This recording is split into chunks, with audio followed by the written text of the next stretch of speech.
Біздің мерекемізге кім келу керек еді?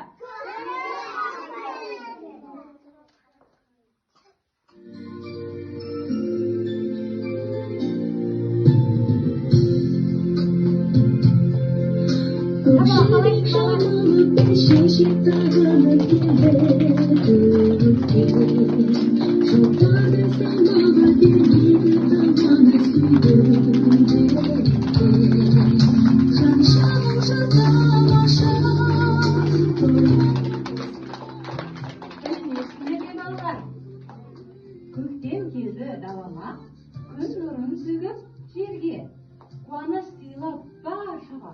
Көктем келді, күн шуағын төгіп, ағаштарымыз бүршік атып, құстарымыз тау алыстан көктемге келіп үн салып. Жер анамыз ал ән салды, алақай бізде көктем. Біздің балаларымыздың биі де бар, әні де бар. Тамашалайық бірге. Тамашалайық. Үш ана көрінісі.